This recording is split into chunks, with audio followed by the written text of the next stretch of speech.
No matter what the circumstance, that we have enough to overcome it. I don't think we want to try to overcome that again this year. That was pretty tough to do. Hopefully we can get a lead, play from ahead, play on our terms. We talk about that every week. That's really important. But I realize it's a 60-minute game, and however it shakes out, whether ultimately you've got to figure out how to win in the fourth quarter. And if it comes down to that, we got to have confidence that we can go down the field and score to win the game. How are you in those moments? Are you calm? Are you excited? I'm pretty calm all the time. I have my moments, but for the most part, I'm pretty, I've been around for a long time. I kind of know the experiences, and I think focus, composure, poise is a really important part of the quarterback position. Just one more, Tom. What do you think of what Nick Foles has done to come from being a backup quarterback at the start of the year to now playing in the Super Bowl? Pretty amazing. I think that shows what he's all about. He's been a starter in this league. He knows what he's doing. Their team has a lot of confidence in him. He's had a great year for the time he's been in there. And our defense has a big challenge. They got a lot of guys to stop. Nick Foles is a great player. They've got great backs, great group of receivers, tight ends, phenomenal, great offensive line. I mean, there's a lot to defend. So it's not an easy game by any stretch. Last time you played the Eagles in the Super Bowl. Do you know how to adjust this? So I kind of slide that back. Feels like it's pretty high, doesn't it? There we go. Perfect. Attaboy. Last time you played the Eagles in a Super Bowl, you're 27 years old, single, no kids. How much has your life changed? Well, things have changed a lot in 10 years, or got 13 years. So, I'm definitely at a different phase of my life, but I appreciate this experience, and I really enjoyed. Obviously, the postseason to get to this point is a big task, and we battled. There's been a lot of resiliency over the course of the year. And I think like everyone, you learn, you grow as you go, and hopefully we're at our very best this particular week. Your commitment to football is well documented. How do you strike that balance between football and family? You have 3 young kids. Yeah, I think every probably parent thinks the same about that. Sometimes you worry that you're giving too much to your job. Sometimes maybe at your job you think you're not giving enough time to your job. I think that's a big challenge for everyone. I love the time that I have with my family. I love the time I have with my kids. I'm really looking forward to, being with them a lot more often. I think my kids are looking forward to that too, because there's a lot of early mornings where I'm gone at 5:30, and my wife's got them in the morning and taking them to school and making their lunch. And I realize I got to, pull my end of the bargain too when it's off season. So I'm looking forward to that. And all my kids will be at the game. I'm really excited about that. And it's just I'm very, very lucky. What's the greatest piece of advice you can give your younger teammates?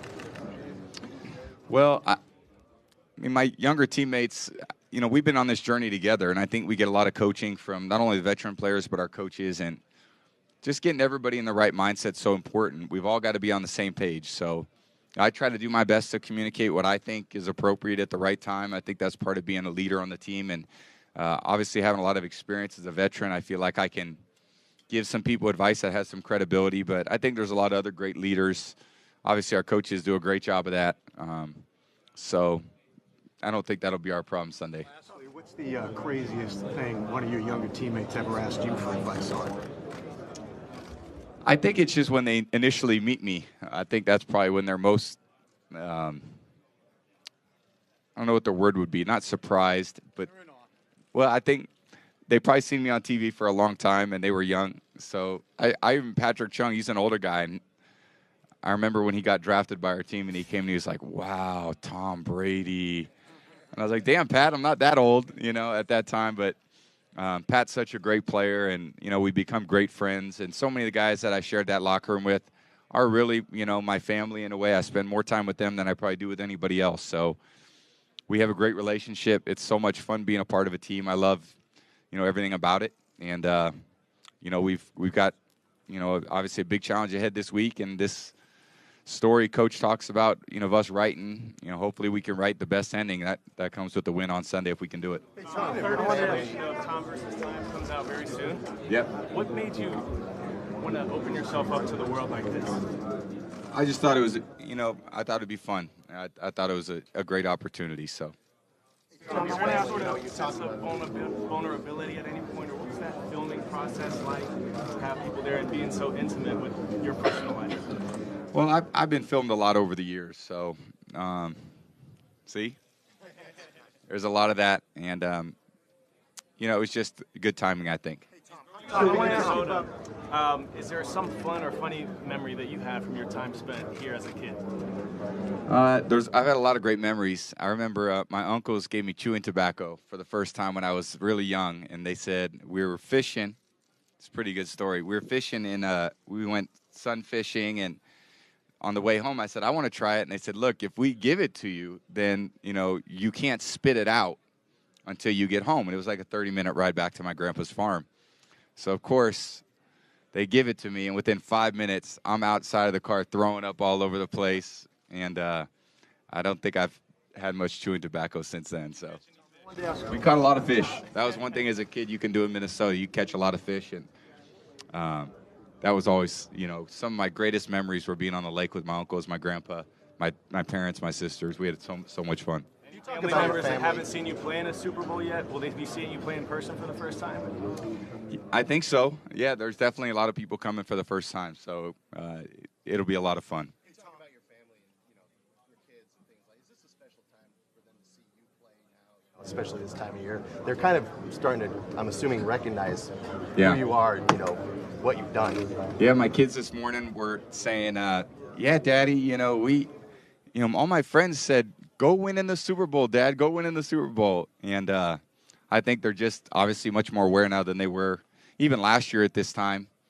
And it's just part of the growing up process for them. And, I love having them here. It's, they're a great joy in my life. So it'll be fun to have everybody here on Sunday. I want to ask you about Jonathan Kraft. Robert gets a lot of attention, but you've had a relationship with him for a long time. What's his role in the organization? What are your thoughts about Jonathan? I love Jonathan. We've had so much fun together over the years. I think in so many ways we've grown together. And, Mr. Kraft is, like I've always said, been a second father to me. We've experienced a lot of highs and lows together. Jonathan has been right there, always offering words of encouragement, always there by my side. You come a long way from a different part of the country, and you rely on your teammates, you rely on the people you know. And I know Jonathan so well. I know what the team means to him, how much effort he puts into it, how hard he works, and it's a great pleasure playing for the whole Kraft family. Jonathan, Danny, Josh, Mr. Kraft, Mrs. Kraft when she was alive. She was a big part of my life, and it's just a great family.